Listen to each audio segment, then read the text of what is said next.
వేలుడు ఈ లొల్లెంత పోయింది. మళ్ళా కాంగ్రెస్ అనే దరిద్రం వచ్చినాక మళ్ళీ శురువైంది నాకు తెలుసు. అందుకే ఇదంతా ఎందుకు చెప్తున్నా మీకంటే కేసీఆర్ గారు మీకు చూపెట్టిన బాట మీకు కళ్ళ ముంగట్టుంది.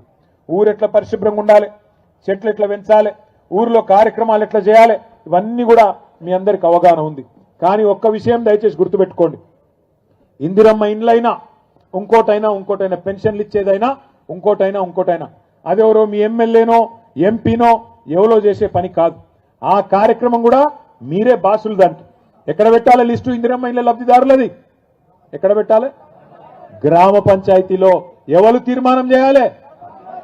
మీరే తీర్మానం చేస్తే లెక్క చెల్లుతుంది తప్ప నిన్నటి దాకా ఒక లెక్క, రేపటి నుంచి ఒక లెక్క అనే మాటను గుర్తు చేస్తున్నాం. నిన్నటి దాకా మీరు లేరు, వాళ్ళు ఆడింది ఆట పాడింది పాట. ఇప్పుడు మీరు వచ్చిండ్రు ఒకటి రెండు రాలే. మీరు ఇగో మీ జిల్లాలో ఎంతమంది వచ్చిర్రంటే కొద్దిగా అనుమాన పక్షులు ఎక్కువ ఉన్నారు కాంగ్రెస్ వాళ్ళు కాబట్టి చదువుతున్నాం. నల్లగొండలో 23 మంది సర్పంచులు నల్లగొండ నియోజకవర్గంలో, ఎందుకంటే ఇక్కడ సర్పంచుల సంఖ్యనే తక్కువ. మిర్యాలగూడలో 40, నాగార్జున సాగర్లో 39, దేవరకొండలో 70, నకిరేకల్లో 27. దేవరకొండలో జోష్ మీద ఉండరా? మరి తాండాలను గ్రామ పంచాయతీలు చేసిందే కేసీఆర్ గారు. ఇవాళ మీ తాండాలో మీ రాజ్యం వచ్చిందంటే మా నాయకులు, మా రవీంద్ర నాయక్ అన్న గాని మా నాయకులందరూ ఇవాళ ఏ ఊరికి ఆ ఊరు సర్పంచులు అవుతున్నారంటేనే దానికి కారణం ఎవరు? 6% నుంచి 10% రిజర్వేషన్ పెంచింది ఎవరు? 3400 గిరిజన తాండాలు చేసింది ఎవరు? అట్లాగే నకిరేకల్లో 27, మునుగోడులో అవి కలిపినా అవి కలిపితే 42, కలపకపోతే 27. ఎందుకంటే కలిపితే ఆ జిల్లా మన భువనగిరి జిల్లాలో కూడా అన్న కలిపి చెప్తున్నాడు. మొత్తం నియోజకవర్గం 42, ఈ జిల్లాలో వచ్చేటిది 27, మునుగోడులో 43, తుంగతుర్తిలో ఈ జిల్లాలోకి వచ్చేటిది 8. మొత్తం కలిపి 250 గ్రామ పంచాయతీలు ఒక్క నల్లగొండ జిల్లాలో మనం గెలుచుకున్నాం. సాధారణంగా అధికార పార్టీ ఎటుంటే గటే ఓటేస్తారు. ఎందుకు పంచాయతీ అనుకుంటారు ప్రజలు కూడా. ఎందుకంటే మళ్ళా 3 ఏళ్లు కేసీఆర్ గారు మళ్ళీ ఆ ఎలక్షన్లో చూసుకుందాం అనుకుంటారు. కానీ ఈ ప్రభుత్వం మీద ఎంత కోపం ఉందంటే, ఈ ప్రభుత్వం మీద ఎప్పుడు ఎలక్షన్ వస్తుందా, ఎప్పుడు కర్రు కాల్చి వాత పెడదాం అన్నంత కోపంగా ఉన్నారు. ఎందుకంటే ఇటువంటి మాటలు ఇట్లాంటి ముఖ్యమంత్రిని బహుశా ఎవరు చూసి ఉండరు. మనం కూడా చూసినాం.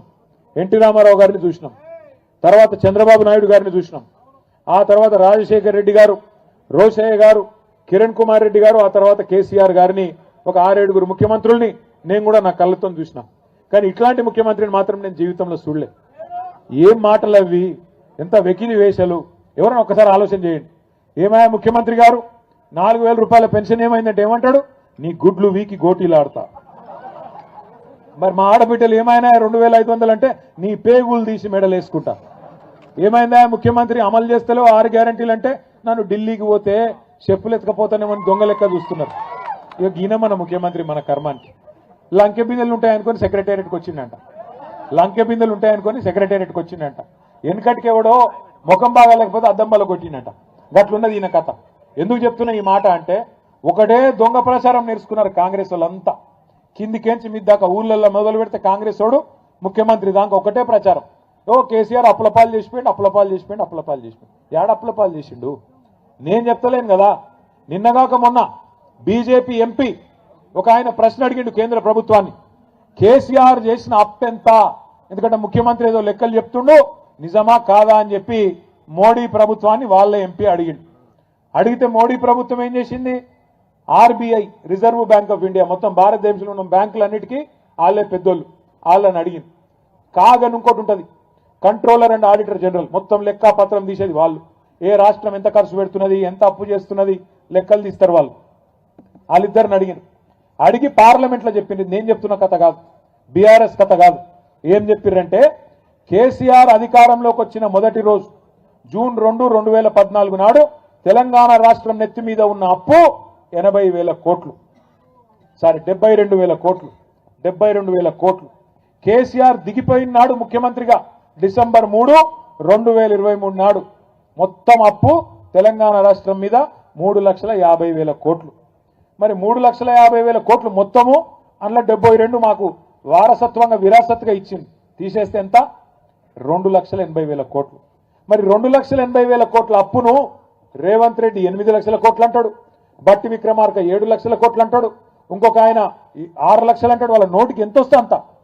ఇలా కేంద్ర ప్రభుత్వం చెప్పే కాగి చెప్పే కాగి లెక్కలు నిజమా, ఈ సన్నాసులు చెప్పే కాకి లెక్కలు నిజమా, ఊరూర చర్చ పెట్టాల్సిన బాధ్యత మన మీద ఉన్నది. అవును కేసీఆర్ అప్పు చేసిండు,